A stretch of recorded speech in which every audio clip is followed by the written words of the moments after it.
place to start the review. You notice when that left the ground and came back down, there's no chain slap. Let's see where I can set this.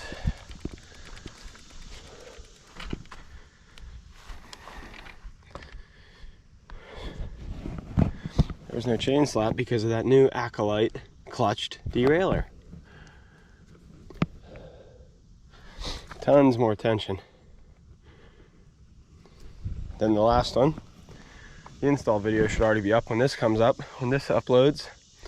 But just wanted to go over a real quick bike update. Actually, with this ride, we're at like 310 miles. So 300-mile review. And so far, so good. Upgrades to this point are handlebars. The goal here is to link, or at least put a description and a price in the point of the video when we talk about each part. So handlebars, they're Wake 780mm bars. The Wake 35mm stem, which I've talked about in a couple different videos. I moved it back. The muck-off front fender, which I just came through some mud, as you can tell on the bike. Maybe you can tell on my legs and my pants, but there's nothing on my face. So that mud guard or fender did exactly what it was supposed to do. Pedals and the cranks, again, Amazon, cheap stuff, IXF cranks, Olewan pedals. They have a couple hundred miles on them now. I mean, you can see there's some wear. They've hit rocks.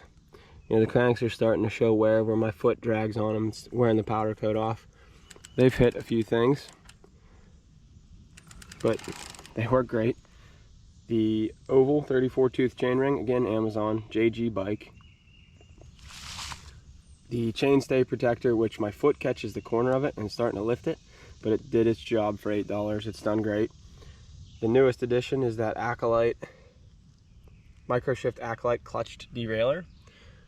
So far, that is the greatest thing I've done to this bike, with the exception of tires. It really helps. Now, I'm running the stock shift cable and the stock Microshift shifter, and it does not work. I only have 4 gears right now, and they're like right in the middle. I don't have the highest gear, and I don't have 3 low gears. I think it's because the shifter isn't throwing the derailleur far enough with each, shift.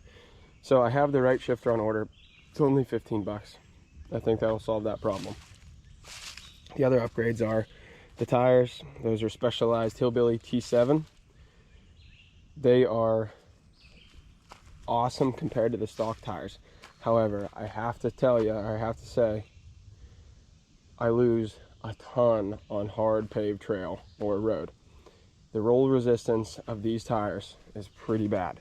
Now, that's because if you look at these blocks, there's no ramp on the front of that block. With there being no ramp, you get a direct, that flat edge. Every one of these blocks gives you that flat edge rolling down the road. So you can hear these things gripping as you ride, which I'm okay with. But like I said, moving forward, had I maybe thought into it a little better, I was just thinking dirt bike tire, big knobby, that's going to gain traction, which is what I wanted. But I killed this thing for road riding. But in the trails, it makes a big difference. These tires are great. Now, I haven't cranked up to like 30 pounds right now, just because I rode on the road to get down here, and it's not terrible. But even at 30 pounds, they still grip really well. But yeah, I said just a little over 300 miles.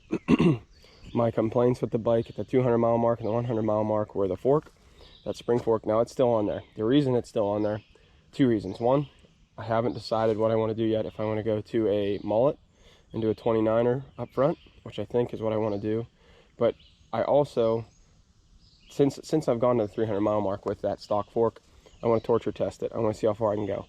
It's been bottomed out quite a few times. So far, so good. Now, it only has 80 mils of travel, which isn't ideal, but my arms have 400 mils, so it's been okay.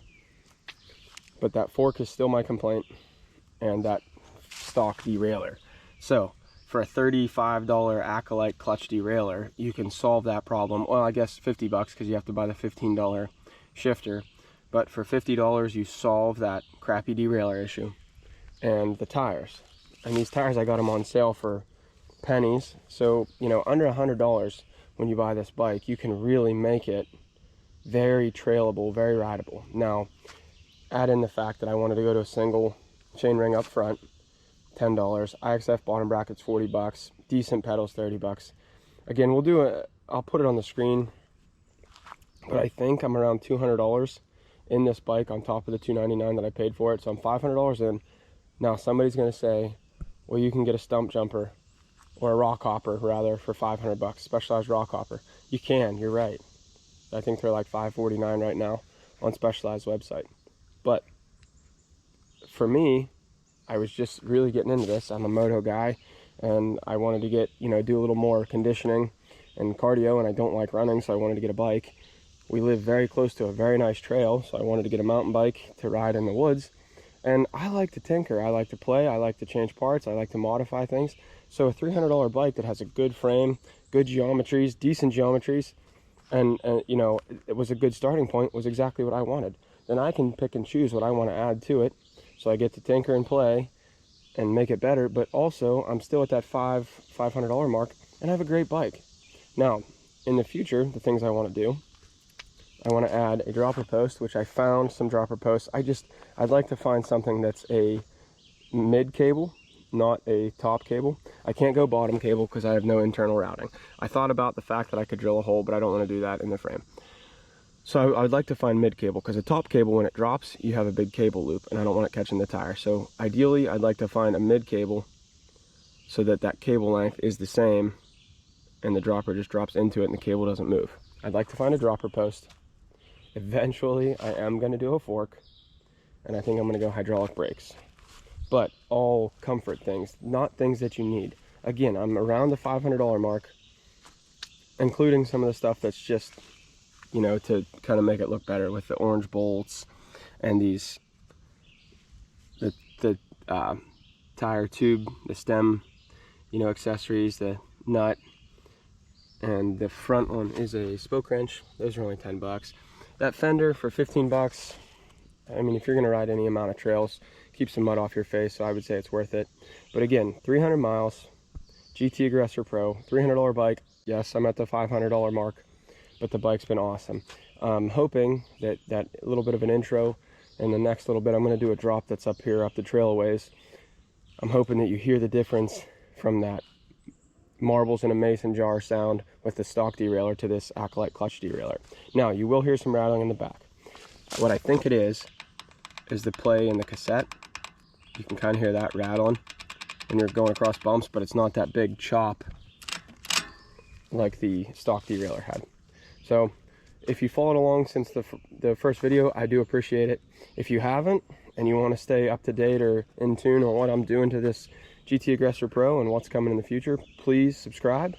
I appreciate the views, I appreciate all the comments, and yeah, get you a GT Aggressor Pro. They're a lot of fun.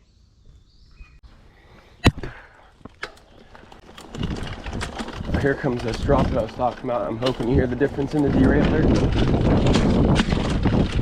Yep, really all you hear is that cassette rattle and that fork bottom out.